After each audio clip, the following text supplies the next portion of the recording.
नमस्कार दोस्तों, आज जानेंगे अपने मन पर काबू कैसे पाएं। एक बार एक व्यक्ति अपने काम से लौटकर घर आया और साथ में पनीर लाया और अपनी पत्नी को कहा कि आज मेरे लिए बढ़िया पनीर की सब्जी बनाना, क्योंकि आज मैंने बहुत काम किया है और मुझे बहुत ज़्यादा भूख लगी है और मुझे कुछ बहुत अच्छा खाना है।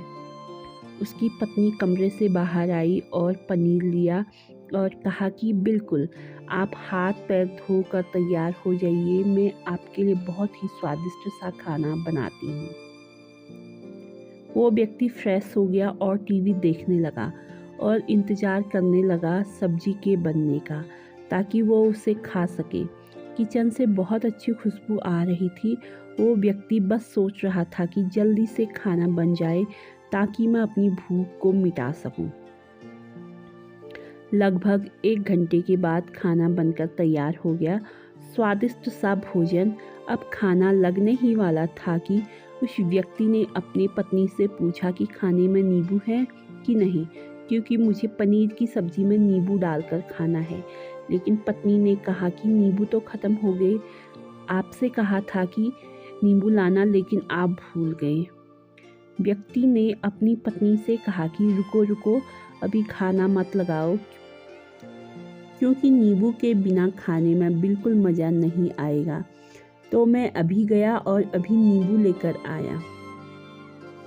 वो व्यक्ति वापस से कपड़े पहनकर तैयार हुआ और नींबू की पास वाली दुकान पर गया। जब वहाँ पर देखा तो नींबू नहीं थे। उसका दिमाग क्रोध से भर गया। उसने सोचा कि यार, उसके पास नींबू नहीं है, चलो थोड़ी आगे वाली दुकान पर जाता हूँ, शायद वहाँ नींबू मिल जाएगा। तो वो थोड़ा और आगे गया, लेकिन वहाँ पर भी नींबू नहीं मिले। अब उसने सोचा दूर की सब्जी मंडी चला जाता हूँ, वहाँ से नींबू लेकर आऊँगा, क्योंकि नींबू के बिना सब्जी में मज़ा नहीं आएगा। करीबन आधे घंटे के बाद वो करीब के सब्जी मंडी में पहुँचा। वहाँ पर उसे नींबू मिल गया और वो बहुत खुश हुआ कि चलो नींबू मिल गया और अब मैं घर में जाऊँगा और सब्जी में नींबू डालकर अच्छे से सब्जी खाऊँगा। अब वह खुशी खुशी नींबू लेकर घर आया और अपनी पत्नी से कहा कि जल्दी से सब्जी गरम कर दो, रोटी गरम कर दो और नींबू काट दो, ताकि मैं अच्छे से खाना खा सकूं। अब थाली लगाई गई, सब्जी परोसी गई और नींबू रखी गई। उसकी पत्नी सामने ही बैठी थी और वो व्यक्ति थोड़ी देर के लिए कुछ सोच में पड़ गया। उसके बाद उसने नींबू की प्लेट उठाई और दरवाजे से बाहर की ओर फेंक दी और जोर जोर से चिल्लाने लगा, मैं जीत गया, मैं जीत गया। पत्नी ये देखकर घबरा गई कि कहीं ये पागल तो नहीं हो गए, इन्होंने सारे के सारे नींबू दरवाजे से बाहर की ओर क्यों फेंक दिए। उस पत्नी ने उस व्यक्ति पर चिल्लाया और कहा कि आप पागल हो गए हैं। अभी तो इतनी देर तक नींबू के बारे में पूछ रहे थे और अभी जब नींबू घर पर ले आए और खाने बैठ गए तो आपने इन नींबुओं को दरवाजे से बाहर फेंक दिया और अब चिल्ला रहे हो कि मैं जीत गया, मैं जीत गया।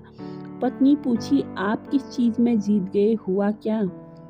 अब व्यक्ति खुशी खुशी बैठ गया और अपनी पत्नी से कहा, आप भी बैठो, इत्मीनान रखो, बताता हूँ कि क्या हुआ।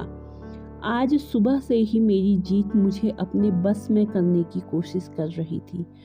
जब मैंने बहुत काम कर लिया तब मुझे बहुत तेज भूख लगी। जब मैं घर पर आया तो तुमने बहुत ही स्वादिष्ट सब्जी बनाई, उसकी खुशबू मेरे नाक में गई। फिर मेरी जीभ ने कहा कि इसे अब नींबू चाहिए। मैं पास वाली दुकान पर गया, लेकिन वहाँ नींबू नहीं मिले। थोड़ी और दूर गया, वहाँ पर भी नहीं मिले। तो मुझे उसने और दूर लेकर गई। मैं उसके वश में आ गया और जैसे ही वह कहती रही वैसा मैं करता गया।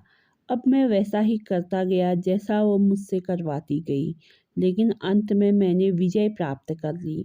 मैंने उसे उठाकर बाहर फेंक दिया और कह दिया कि तुम्हारा मुझ पर कंट्रोल नहीं है, बल्कि मेरा तुम पर कंट्रोल है और मैं जीत गया। क्या आपको समझ में आया कि कैसे अपनी इच्छाओं पर विजय प्राप्त करें? कई बार लोगों को शराब पीने की आदत लग जाती है और उसके चक्कर में वो भटकते रहते हैं। यदि एक जगह नहीं मिलती तो दूसरी जगह जाते हैं, दूसरी जगह नहीं मिलती तो तीसरी जगह जाते हैं। और अक्सर युवाओं के साथ ऐसा ज़रूर होता है कि वो शराब पीने के लिए बैठते हैं, सारी शराब ख़त्म हो जाती है। उसके बाद एक ना एक व्यक्ति ज़रूर कहता है यार कि और चाहिए के चक्कर में शराब ढूँढने के लिए निकलते हैं, देर रात हो जाती है। वो भटकते रहते हैं, एक जगह नहीं मिलती तो दूसरी जगह जाते हैं, दूसरी जगह नहीं मिलती तो तीसरी जगह जाते हैं और अपने समय, पैसे और अपने आप को बर्बाद करते रहते हैं। यदि आपने अपनी इंद्रियों पर विजय प्राप्त नहीं किया तो आप भी नींबू की खोज में सिर्फ भटकते ही रहेंगे और हमेशा परेशान रहेंगे। इसलिए अपनी इंद्रियों पर काबू पाइए और अपने जीवन को खुशी खुशी बिताइए। आशा करती हूँ कि इस स्टोरी के माध्यम से आपको कुछ न कुछ सीख जरूर मिली होगी। अगर मिली हो तो अपने दोस्तों के साथ ज़्यादा से ज़्यादा शेयर करें और ऐसे ही मोटिवेशनल स्टोरी को सुनने के लिए हमारे चैनल को सब्सक्राइब करें, लाइक करें और शेयर करें। धन्यवाद।